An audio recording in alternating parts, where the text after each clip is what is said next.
Okay जी, बिस्मिल्लाहिर्रहमानिर्रहीम। Software quality engineering के second lecture में आप लोगों को वेलकम। आज हम बाकायदा से सॉफ्टवेयर क्वालिटी इंजीनियरिंग के टॉपिक को स्टार्ट करेंगे।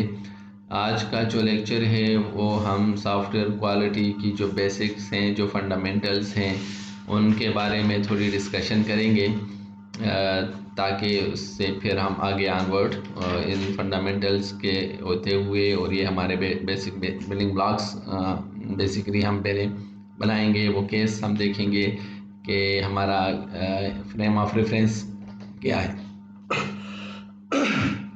सो let's start with the introduction. As you know कि software is developed, maintained and used by people in a wide variety of situation.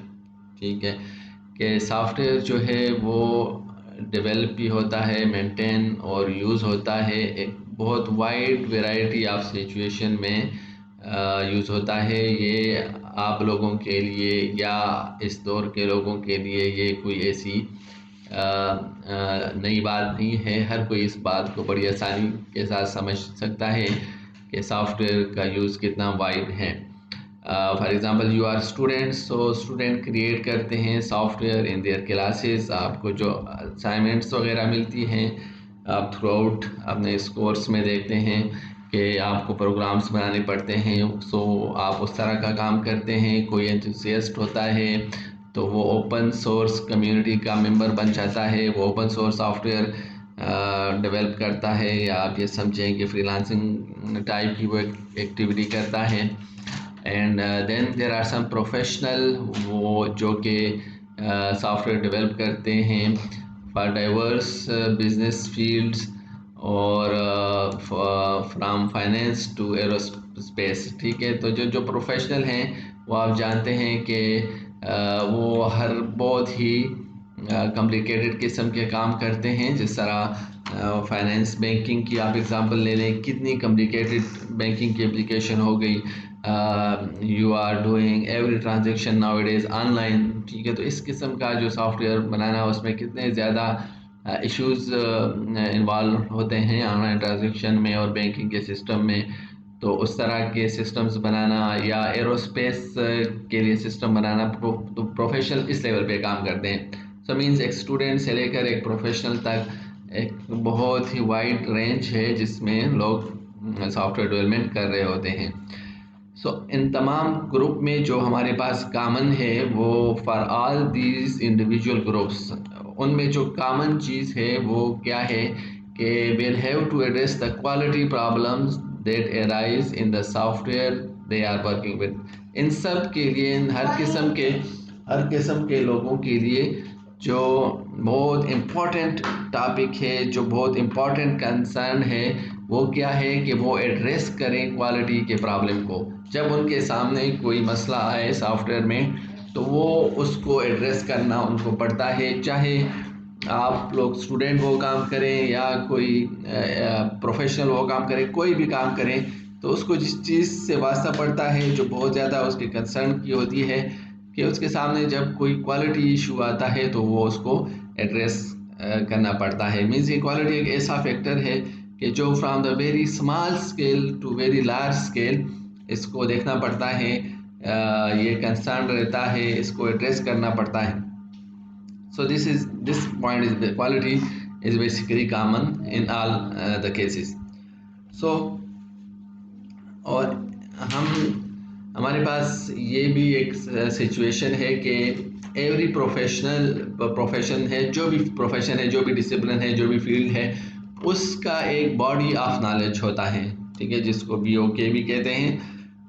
और वो बॉडी ऑफ नॉलेज क्या चीज़ होती है, मेड करता है जनरली एक्सेप्टेड प्रिंसिपल्स। वो कुछ एक्सेप्टेड प्रिंसिपल्स हैं, मीन्स के कुछ वो फंडामेंटल्स हैं उस एरिया के, उस प्रोफेशनल के, जो कि पूरी कम्युनिटी, उससे रिलेटेड पूरी कम्युनिटी के लिए वो एक्सेप्टेड होते हैं। So in order to obtain more specific knowledge about, और आप किसी भी प्रोफेशन के बारे में अगर स्पेसिफिक नॉलेज हासिल करना चाहते हैं तो आपको दो में से कोई एक काम करना पड़ता है। एक तो ये है कि आप you have to have completed a recognised curriculum, उस बॉडी ऑफ नॉलेज का करिकुलम आप देखें, उसको स्टडी करें, या you have experience in the domain, या दूसरा ऑप्शन आपके पास ये है कि आप उस डोमेन में रहकर काम करें और उससे जो आपको एक्सपीरियंस आता है वही अल्टीमेटली आपका बॉडी ऑफ नॉलेज बनता है। सो सॉफ्टवेयर इंजीनियरिंग के केस में और सॉफ्टवेयर इंजीनियर के केस में सॉफ्टवेयर क्वालिटी नॉलेज जो है या सॉफ्टवेयर क्वालिटी का जो BOK है वो क्या है, बेसिकली हैंड्स ऑन फैशन पे हासिल होता है और it is basically in form of some experience based knowledge के जब वो काम करते हैं और जब उनको वास्ता पड़ता है क्वालिटी के साथ while developing the software system, तो वो उनका BOK बन रहा होता है। लेकिन अदर देन डेट हमारे पास जो एकेडमिया में है, जो कुरिकुलम में है, तो सॉफ्टवेयर क्वालिटी इंजीनियरिंग का भी बॉडी ऑफ नॉलेज ऑलरेडी बना हुआ है, लिखा हुआ है, जिसको हम कहते हैं SESWEBOK, software engineering body of knowledge. क्योंकि सॉफ्टवेयर क्वालिटी जो है ये सॉफ्टवेयर इंजीनियरिंग के अम्ब्रेला के अंडर आती है, तो लिहाजा सॉफ्टवेयर क्वालिटी का जो बॉडी ऑफ नॉलेज है वो सॉफ्टवेयर इंजीनियरिंग के बॉडी के ऑफ नॉलेज के अम्ब्रेला के अंदर है। तो इस software engineering body of knowledge में ये चीज़ सॉफ्टवेयर क्वालिटी को और उसके फंडामेंटल्स को डिफाइन किया गया है। So software engineering SWEBOK constitute the first international consensus developed on the fundamental knowledge required by all software engineering। हमारे पास जो फर्स्ट इंटरनेशनल कंसेंसस है वो क्या है, वो डेवलप हो चुका है in the form of software engineering body of knowledge, जो कि वो फंडामेंटल नॉलेज पे बेस करता है जो कि तमाम सॉफ्टवेयर इंजीनियर्स को चाहिए होता है। मीन जो भी बंदा सॉफ्टवेयर इंजीनियर बनेगा उसको वो बॉडी ऑफ नॉलेज का पता होना चाहिए, और उस पता होने के दो तरीके हैं, जैसे कि हमने अभी कहा कि या तो वो एक कंप्लीट कोर्स करे, मीन्स कि वो कंप्लीट करिकुलम को देखे उसकी बॉडी ऑफ नॉलेज को, और या वो क्या करेगा कि वो एक्सपीरियंस करेगा, जब उस डोमेन में वो काम करेगा तो वो उसको एक्सपीरियंस करेगा। तो अब चूँकि हम एकेडमिया में हैं और हम एक कोर्स पढ़ रहे हैं, तो हमारे पास जो ऑप्शन है एक्सपीरियंस वाला नहीं है, वो तो जब आप फील्ड में जाएंगे और काम करेंगे तो फिर आपको एक्सपीरियंस होगा। यहाँ पे हमारे पास जो फिर ऑप्शन रह जाता है वो क्या है कि जो बॉडी ऑफ नॉलेज में जो चीज़ें हैं, जो फंडामेंटल्स हैं, उनको हम देखें कि वो क्या चीज़ें हैं और उनको समझें। सो ये जो software engineering body of knowledge defined है, उसके चैप्टर 10 में सॉफ्टवेयर क्वालिटी को डिफ़ाइन किया गया है, इसके टर्म्स डिफाइंड हैं। वो जो चैप्टर 10 है वो डेडिकेटेड है टू द सॉफ्टवेयर क्वालिटी, और उस में जो टॉपिक्स हैं वो बेसिकली 4 कैटेगरीज में डिवाइडेड हैं। The first one is the fundamentals, means fundamental of software quality, और एंड जो इंट्रोड्यूस करता है the concept and terminology that forms underline basis for understanding the role and scope of software quality. तो means के जो basic concepts हैं और जो टर्मिनोलॉजीज़ हैं वो फंडामेंटल्स में उसके जो फर्स्ट आप ये समझें कि फर्स्ट लेवल है उस चैप्टर का, उसमें ये डिफाइन हैं। सेकेंड टॉपिक रिफ़र करता है मैनेजमेंट प्रोसेस को। चूँकि हमारे पास सॉफ्टवेयर सिस्टम डेवलप होता है किसी प्रोसेस के थ्रू, तो वो जो प्रोसेसेस हैं उनको डिस्क्राइब करता है कि क्वालिटी प्रोसेसेस क्या हैं, उनको हाईलाइट करता है कि उनकी इम्पोर्टेंस क्या है software quality across the life cycle of the software project की लाइफ साइकिल में सॉफ्टवेयर क्वालिटी के जो प्रोसेसेस हैं उनकी मैनेजमेंट के बारे में इस लेवल पे बात हुई है। थर्ड टॉपिक प्रेजेंट करता है प्रैक्टिकल कंसिडरेशन, जो कि जिसमें बताया गया है various factor that influence planning, management and selection of software quality activities and techniques. ठीक, तो इस तरह की ये जो प्रैक्टिकल एस्पेक्ट्स हैं मीन्स के एक हम कह सकते हैं कि the second one was basically process oriented, the third one is practical oriented. तो selection of software quality activities techniques ये इसमें डिस्कस हुई हैं। और फोर्थ वन में लास्ट में software quality related tools describe किए गए हैं कि जब आप सॉफ्टवेयर क्वालिटी की बात करेंगे और इस चीज़ को आप देखेंगे तो कौन से टूल आपके लिए हेल्पफुल होंगे। तो ये body of knowledge, software engineering के बॉडी ऑफ नॉलेज के चैप्टर 10 में ये फंडामेंटल्स गिवन है। ये उसकी पिक्टोरियल रिप्रेजेंटेशन है जो हमारी ये पिछली स्लाइड पे जो चीज़ें हैं। तो सॉफ्टवेयर क्वालिटी ये मेन चैप्टर 10 का वो मेन हेडिंग है। और इसमें ये चार फिर सब टाइटल्स हैं। Software quality fundamental, software quality management processes and practical consideration, and then software quality tools. तो सॉफ्टवेयर क्वालिटी फंडामेंटल्स के अंदर हैं software engineering culture and ethics, value and cost of quality models and quality characteristics, software quality improvement and software safety. ये चीज़ें software quality fundamentals के अंदर हैं। Software quality management process, software quality assurance जिसको हम SQA भी कहते हैं, वो बेसिकली प्रोसेस है कि ओवरऑल प्रोसेस को देखना कि हम उसमें कैसे क्वालिटी को एश्योर कर सकते हैं। Then we have verification and validation, ये भी दो टर्म्स हैं। और then we have reviews and audits. तो ये बेसिकली तीनों चीज़ें जो हैं ये मैनेजमेंट प्रोसेस से रिलेटेड चीज़ें हैं। ये हम आप अपने कोर्स में आगे देखेंगे भी, ये तीनों चीज़ें हम देखेंगे। थर्ड पे प्रैक्टिकल कंसिड्रेशन है, तो क्वालिटी की क्या रिक्वायरमेंट्स होंगी, डिफेक्ट्स कैसे हम कैटेगराइज करेंगे या उनकी क्लासिफिकेशन क्या होगी, और मैनेजमेंट टेक्निक्स, क्वालिटी को मैनेज करने की कौन सी टेक्निक्स हैं, और मेजरमेंट्स। तो मेजरमेंट्स ओरिएंटेड थिंग ये प्रैक्टिकल कंसिड्रेशन है। तो इसमें एक्चुअल काम है, मीन्स के डिफेक्ट्स को कैसे आप डिटेक्ट करेंगे, कैसे आप क्लासीफाई करेंगे, आपको क्वालिटी रिक्वायरमेंट्स क्या सेट करेंगे and so on. Practical considerations की चीज़ें होंगी। And then we have software quality tools. Different tools हैं हमारे पास जो कि जिस तरह टेस्टिंग के टूल्स हो गए, कॉन्फ़िगरेशन मैनेजमेंट के टूल हो गए, रिक्वायरमेंट स्पेसिफिकेशन के टूल हो, ठीक है। तो डिफरेंट टूल्स एक सेट है हमारे पास जो कि सॉफ्टवेयर क्वालिटी टूल्स के अंदर आता है। तो software engineering body of knowledge में सॉफ्टवेयर क्वालिटी को इन लेवल्स में डिस्क्राइब किया गया है।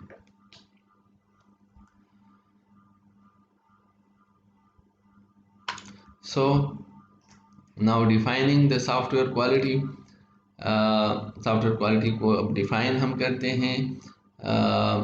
देखें, एक इंफॉर्मेशन सिस्टम क्या होता है या सॉफ्टवेयर सिस्टम क्या होता है। सॉफ्टवेयर सिस्टम इन जनरली हम सोर्स कोड को कहते हैं, लेकिन जब हम इंफॉर्मेशन सिस्टम कहते हैं तो वो एक ब्रॉडर टर्म बन जाती है। कोई भी सॉफ्टवेयर आइसोलेटेड नहीं होता, हर सॉफ्टवेयर किसी हार्डवेयर के साथ इंटरेक्शन उसकी होती है, उसको वो प्लेस करता है। तो ये जो कम्बिनेशन होता है सॉफ्टवेयर एप्लीकेशन का, जो पेयर सॉफ्टवेयर आप उसको सोर्स कोड कह लें, और आईटी का जो इंफ्रास्ट्रक्चर होता है, मीन्स इसमें हार्डवेयर की जितनी भी चीज़ें हैं, इनके इंटरेक्शन का नाम क्या है, इंफॉर्मेशन सिस्टम। सो ये बात समझने की है कि हमारे पास जो भी इंफॉर्मेशन सिस्टम होता है वो सिर्फ सॉफ्टवेयर का नाम नहीं होता, ठीक है। सॉफ्टवेयर अगर कोई चीज़ हो तो हम उसको सॉफ्टवेयर एप्लीकेशन कहेंगे, लेकिन जब हम इंफॉर्मेशन सिस्टम की बात करते हैं तो इट्स ए ब्रॉडर टर्म, ठीक है, जिसमें हमारे पास बेसिकली इंटरेक्शन होता है सॉफ्टवेयर सिस्टम्स का भी और आईटी इंफ्रास्ट्रक्चर का भी, किसी भी ऑर्गेनाइजेशन का। It is the information system और system, for example digital camera that client use. अब कोई डिजिटल कैमरा को यूज़ करेगा तो इसमें ज़ाहिर बात है हार्डवेयर भी होता है और सॉफ्टवेयर, दोनों चीज़ें होती हैं। और वो एक आईटी का डिजिटल कैमरा आपके किसी इंफॉर्मेशन सिस्टम में एक पार्ट होगा, पूरा सिस्टम वो भी नहीं होगा। सो इज अब नाउ क्वेश्चन इज दैट कि is ensuring the quality of the source code sufficient for the client to be able to obtain a quality system। तो क्या सिर्फ सोर्स कोड की क्वालिटी को सफिशेंट करना क्लाइंट के लिए ये काफ़ी है एक क्वालिटी सिस्टम के लिए? Now this is the question, ठीक है। और इसका आंसर बट ऑब्वियस है कि नो, क्यों नहीं? क्योंकि हमने पहली इस लाइन में ये बात बता दी कि हम जब इंफॉर्मेशन सिस्टम की बात करते हैं तो उसमें सिर्फ सॉफ्टवेयर हमारे पास नहीं होता। लिहाजा अगर हम सिर्फ सॉफ्टवेयर की बात करें, सॉफ्टवेयर की क्वालिटी की बात करें, तो वो हमारे पूरे सिस्टम की क्वालिटी कभी भी नहीं बन सकती। पूरे इंफॉर्मेशन सिस्टम में हमारे पास जो भी कंपोनेंट हैं सब की क्वालिटी को देखना पड़ेगा। जो हार्डवेयर आपके पास इन्वॉल्व है उनकी क्वालिटी को, जो प्रोसेसेस आपके पास इन्वॉल्व हैं आपके इंफॉर्मेशन सिस्टम को उनकी भी, जो लोग आपके पास हैं, जो जो यूज़र्स हैं, जो अदर स्टेक होल्डर हैं, जो लोग मीन्स इन्वॉल्व हैं, जो ह्यूमन पावर है, उनकी क्वालिटी को भी मीन्स के हम सॉफ्टवेयर जब क्वालिटी की बात करेंगे तो हम सिर्फ सॉफ्टवेयर क्वालिटी को अगर हम देखेंगे तो हम पूरे सिस्टम की क्वालिटी को हासिल नहीं कर सकेंगे, बल्कि अदर जो इंफ्रास्ट्रक्चर है उनके कंपोनेंट को भी देखना पड़ेगा।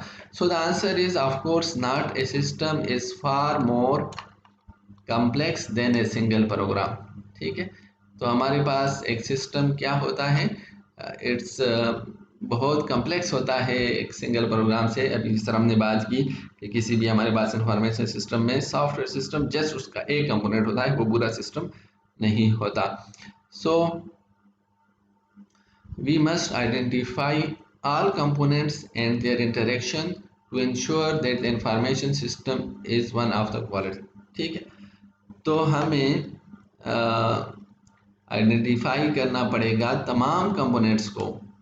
ठीक है, all components and their interaction to ensure the information system is of one of the quality. ठीक है, तो यहाँ पे सिर्फ मीन्स के सॉफ्टवेयर क्वालिटी की बात अब नहीं रह गई। सिस्टम के इंफॉर्मेशन सिस्टम में आपके पास जितने भी कंपोनेंट हैं उन सब की और उनके इंटरेक्शन को हमें आइडेंटिफाई करना और देखना पड़ेगा, तभी हम इंफॉर्मेशन सिस्टम की क्वालिटी को हासिल अचीव कर सकते हैं। तो ये बात बड़ी समझने की है। नॉर्मली जब हम सॉफ्टवेयर या क्वालिटी या इस तरह की जो भी बात करते हैं तो हम अपना स्कोप बहुत नैरो कर देते हैं। हम सिर्फ सॉफ्टवेयर की बात कर रहे होते हैं, हम सब कहते हैं कि हमारे पास प्रोग्राम जो हैं वो बग फ्री हो, डिफेक्ट फ्री हो तो हमारा मसला हल हो जाएगा। नहीं, हमारा मसला उससे हल नहीं होता। सिर्फ सॉफ्टवेयर को क्वालिटी बनाने से पूरा सिस्टम क्वालिटी वाला नहीं बनता, तो हमें तमाम कंपोनेंट्स को देखना पड़ेगा। सो इस नाउ अगर हम सॉफ्टवेयर क्वालिटी की बात करें और तो उसके लिए भी हमें पहले तो सॉफ्टवेयर को टर्म्स को डिफाइन करना पड़ेगा कि हमारे पास सॉफ्टवेयर की अपनी कौन कौन सी हमारे पास कंपोनेंट्स हैं। तो सॉफ्टवेयर की डेफिनेशन जो ISO ने दिए है वो क्या है, all are part of the program, procedures, rules and associated documentation of the information processing system। अच्छा, सॉफ्टवेयर सिस्टम को भी क्या किया, हम जस्ट सेट ऑफ इंस्ट्रक्शन कह देते हैं। ठीक है, लेकिन ये भी हमारी जो डेफिनेशन है, ये जो अंडरस्टैंडिंग है हमारे सॉफ्टवेयर की, ये भी इनकम्प्लीट है। ठीक है, पार्शियल है। सॉफ्टवेयर सिस्टम इटसेल्फ, हमने एक जो इंफॉर्मेशन सिस्टम की बात कर दी कि इंफॉर्मेशन सिस्टम में हमारे पास IT इंफ्रास्ट्रक्चर होता है, लोग होते हैं और भी कंपोनेंट्स होते हैं, और एक सॉफ्टवेयर सिस्टम यूज का एक कंपोनेंट होता है। अब हम सॉफ्टवेयर सिस्टम को हमने पिक आउट किया, उसको हम देखते हैं।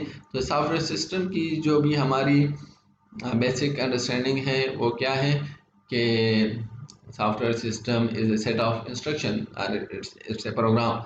तो ये हमारी एक डेफिनेशन है, हमारी अंडरस्टैंडिंग है, लेकिन ये कंप्लीट डेफिनेशन और कंप्लीट अंडरस्टैंडिंग सॉफ्टवेयर की नहीं है। सॉफ्टवेयर की कंप्लीट अंडरस्टैंडिंग या कंप्लीट डेफिनेशन यहाँ पे गिवन है, जो कि फॉर एग्जांपल ISO ने दी है कि ये प्रोग्राम सिर्फ नहीं होता, बल्कि प्रोग्राम्स होता है प्लस प्रोसीजर्स होते हैं प्लस रूल्स होते हैं और प्लस एसोसिएटेड डॉक्यूमेंटेशन होती हैं। सो ये 3-4 चीज़ें मिलके हमारे पास सॉफ्टवेयर बनाती है। क्योंकि ऐसा क्यों होता है, देखिए प्रोग्राम इटसेल्फ खुद से कोई चीज़ नहीं है। प्रोग्राम हम किसी बिजनेस प्रोसेस के लिए बनाते हैं, और कोई भी बिजनेस प्रोसेस जो होता है वो विदाउट प्रोसीजर या विदाउट रूल्स या विदाउट एसोसिएटेड डॉक्यूमेंटेशन के नहीं होता। तो हम सिर्फ प्रोग्राम की हद तक सॉफ्टवेयर को कन्फाइन नहीं कर सकते, महदूद नहीं कर सकते। ये जो रिलेटेड टर्म्स हैं, ये जो रिलेटेड चीज़ें हैं कि देयर आर सम रूल्स जो कि इनविजिबल फॉर्म में होते हैं, या प्रोसीजर या डॉक्यूमेंटेशन तो चलो विजिबल भी हो सकती हैं, लेकिन बाकी चीज़ें फॉर एग्जांपल हम काम सेट की बात करें इसी ऑनलाइन पे, तो एक स्टूडेंट जो है वो 7 कोर्सेज रजिस्टर नहीं कर सकता, ये एक रूल है, ठीक है। अब ये रूल कोई फिजिकल फॉर्म में नहीं है, लेकिन जब आप सॉफ्टवेयर की इम्प्लीमेंटेशन करेंगे इस ऑनलाइन के लिए, तो इस रूल को आप इम्प्लीमेंट करेंगे। तो ये रूल भी सॉफ्टवेयर का पार्ट होता है और प्रोसीजर भी सॉफ्टवेयर का पार्ट होता है। दूसरी जो डेफिनेशन है वो है computer programs, procedures and computer program procedure and possibly associated documentation and data pertaining to the operation। हाँ, तो इसमें भी वही बातें हैं, प्रोग्राम्स हैं, प्रोसीजर्स हैं, एसोसिएटेड डॉक्यूमेंटेशन है, और एडिशनल क्या चीज़ है, डेटा, ठीक है। तो डेटा भी अब पार्ट ऑफ द सॉफ्टवेयर। देखें, कोई भी सॉफ्टवेयर जो होता है वो विदाउट डेटा उसका कोई कंसेप्ट नहीं होता। आप किसी भी सॉफ्टवेयर का नाम नहीं ले सकते जिसमें डेटा जो विदाउट डेटा हो। कोई भी ऐसा सॉफ्टवेयर नहीं हो सकता जो विदाउट डेटा हो, जिसमें डेटा का कोई इनपुट आउटपुट ना हो, ऐसा कोई सॉफ्टवेयर एग्जिस्ट नहीं कर सकता। तो डेटा भी सॉफ्टवेयर का एक कंपोनेंट है। So when we consider this definition, it is clear that the programs are only one part of the set of the other products and activities that are part of the software। Like अब इस definition को भी जब हम देखते हैं तो इस डेफिनेशन को भी जब हम देखते हैं तो इसमें भी प्रोग्राम सॉफ्टवेयर का एक प्रोग्राम इटसेल्फ सॉफ्टवेयर का क्या हो जाता है, एक पार्ट हो जाता है। सॉफ्टवेयर सिस्टम, हमने एक इंफॉर्मेशन सिस्टम की बात की, इंफॉर्मेशन सिस्टम में हमारे पास सॉफ्टवेयर सिस्टम है, और सॉफ्टवेयर सिस्टम में जो हमारे पास प्रोग्राम होता है वो उसका एक पार्ट होता है। जिस तरह बाकी भी सॉफ्टवेयर सिस्टम के we have parts, is only one part of the set of the other products। So ये बातें यहाँ पे जो मैंने पिछली स्लाइड पे की हैं यहाँ पे लिखी हुई हैं कि प्रोग्राम्स क्या होता है। set instructions that have been translated into source code which have been specified, designed, reviewed, unit tested and accepted by the client। आज इन इंस्ट्रक्शन को आप स्पेसिफाई करते हैं, डिज़ाइन करते हैं, रिव्यू करते हैं, टेस्ट करते हैं और अल्टीमेटली एक्सेप्ट होते हैं। Then you have procedures, you have rules, you have associated documentation, you have data. So procedures are user procedures and other processes that have been described before or after automation, studied and optimized। Rules such as business rules or chemical process rules होते हैं that had to be understood, described, validated, implemented and tested। In rules को भी आप embed करते हैं अपने software system में। पहले उसको डिस्क्राइब किया जाता है, फिर इम्प्लीमेंट किया जाता है, फिर टेस्ट किया जाता है, और other component is the associated documentation. So that is all types of documentation that is useful to customer। किसी भी किस्म की डॉक्यूमेंटेशन जो यूज़फुल हो कस्टमर्स को, यूज़र्स को, डेवलपर्स को, एडिटर्स को, मेंटेनर्स को। ये डिफरेंट किस्म के स्टेक होल्डर हैं, किसी भी सॉफ्टवेयर सिस्टम के साथ एसोसिएटेड होते हैं। तो ये डॉक्यूमेंटेशन जो उनके लिए यूज़फुल हो, और डॉक्यूमेंटेशन और भी कई किस्म के काम करते हैं, कई किस्म की चीज़ों में यूज़फुल होते हैं। For example it enables different members of a team to better communicate, review, test and maintain software system. ठीक है, तो डॉक्यूमेंटेशन जो कि हम बहुत normally we ignore it, but it is a very very efficient and very useful artifact, useful deliverables of the software system। And documentation is defined and produced throughout the key stages of the software development। तो from the very first proposal right up से ही documentation का role start हो जाता है, documentation बननी start हो जाती है। Then we have data information that is in when storied model standardized created in order to operate the computer. Data is the information, ठीक है, इनपुट आउटपुट डेटा की फॉर्म में होता है जो सॉफ्टवेयर को या तो इनपुट दिया जाता है या सॉफ्टवेयर उसको आउटपुट करता है.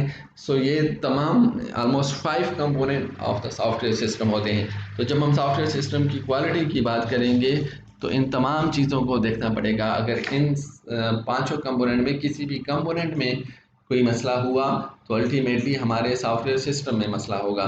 सॉफ्टवेयर की क्वालिटी, सॉफ्टवेयर सिस्टम की क्वालिटी डिग्रेड होगी, और जब सॉफ्टवेयर सिस्टम की क्वालिटी डिग्रेड होगी तो ओवरऑल इंफॉर्मेशन सिस्टम की क्वालिटी डिग्रेड होगी.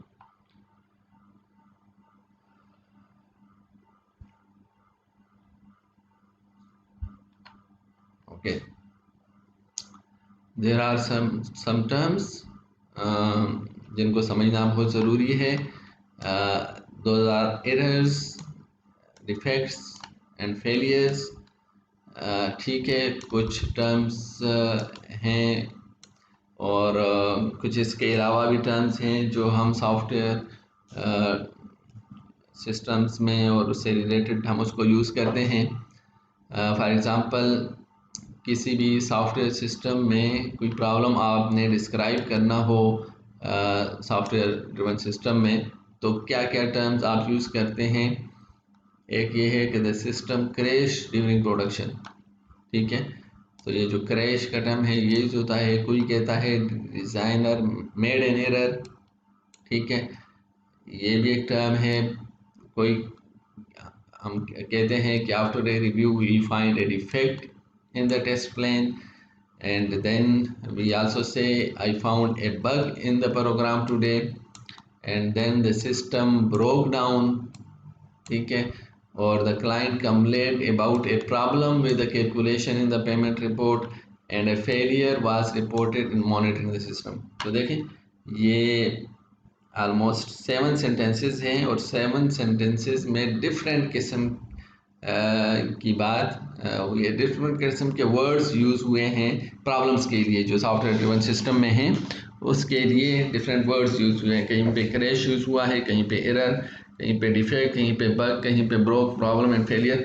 तो इनको समझना कि ये आखिर अगर 10 स्टेटमेंट हो जाए तो 10 किस्म के कीवर्ड्स आप ये समझे कि आखिर कितने कीवर्ड्स हम यूज़ करेंगे और इन कीवर्ड्स में डिफरेंस क्या, इन कीवर्ड्स में डिफरेंस क्या है. सो यहाँ पे इन डिफरेंट कीवर्ड्स को बेसिकली क्लासिफाई किया गया है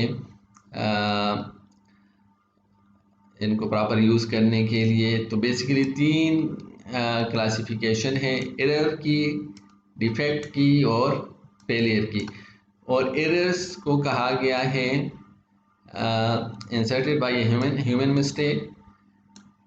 डिफेक्ट जो अनडिटेक्टेड एरर होगा means defect is an error but it is undetected, और failure is an executed defect. तो तीनों का एक दूसरे के साथ लिंक है. देखें, फेलियर क्या है, एक एग्जीक्यूटेड डिफेक्ट है, और डिफेक्ट क्या है, एक अनडिटेक्टेड एरर है. तो इस तरह इन तीनों का एक दूसरे के साथ रिलेशन है.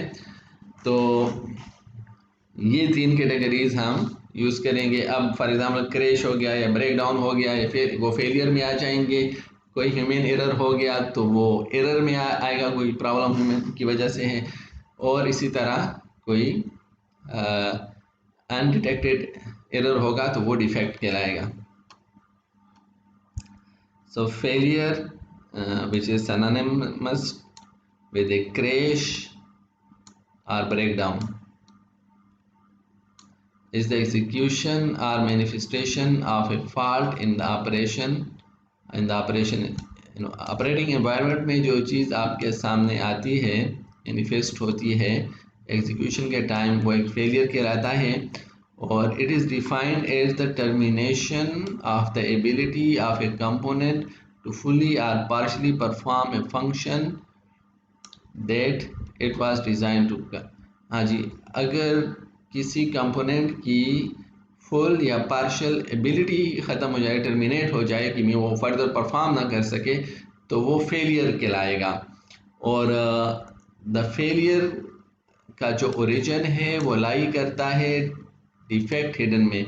एक डिफेक्ट अनहिडन होता है तो उसकी वजह से वो फेलियर अकर करता है, जो कि not detected by the test or reviews in the system current in the operation. जो टेस्टिंग के फेज में या रिव्यू के फेज में अनडिटेक्टेड रह जाता है और जब सिस्टम इन ऑपरेशन होता है तो एक्चुअल सिनारियो में फिर वो क्या कर लेता है, वो जो अनडिफेक्टेड डिटेक्ट जब एग्जीक्यूट होता है तो सिस्टम की एबिलिटी ख़त्म कर लेता है कि वो फुली या पार्शली परफॉर्म कर सके। Then, as long as the system in the production does not execute a faulty instruction or process faulty data, it will run normally. तो जब तक एक अनडिटेक्टेड डिफेक्ट्स एग्जीक्यूट नहीं होता उस वक्त सिस्टम क्या कर रहा होता है, रन नॉर्मली वो रन कर, वो बिल्कुल ठीक काम कर रहा होता है और उसमें कोई मसला नज़र नहीं आता। Therefore, it is possible that a system contain defects that have not yet been executed.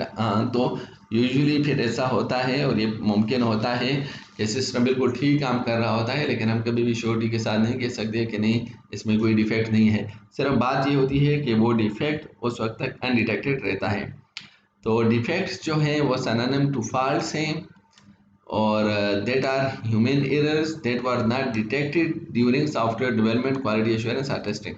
हाँ जी, ये ह्यूमन एरर्स हैं, ये बेसिकली एरर्स ही हैं लेकिन अनडिटेक्टेड हैं, या तो ना डेवलपमेंट में वो डिटेक्ट हुए हैं, ना क्वालिटी एश्योरेंस में, ना ही टेस्टिंग में वो डिटेक्ट हुए हैं। और error can be found, error क्या चीज़ है, can be found in documentation, software source code instruction, the logical execution of the code or anywhere else in the life cycle of. ये तो ह्यूमन एरर्स है कि आपने कहीं कोड में गलती कर ली, एग्जीक्यूशन में, डॉक्यूमेंटेशन में गलती कर ली, गलत स्पेसिफिकेशन आपने लिख ली, डिज़ाइन गलत बना लिया, कोड गलत कर लिया, तो ये चीज़ आपके पास एरर है।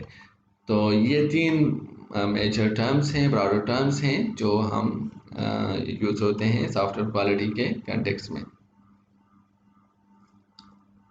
यहाँ पे भी इसको समराइज किया हुआ है।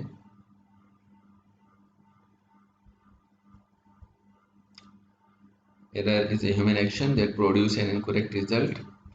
A problem defect is a problem which is not corrected. If not corrected, could cause an application either fail or produce incorrect result. Or failure is the termination of the ability of the product to perform a required function or its inability to perform within the previously specified limits. Okay.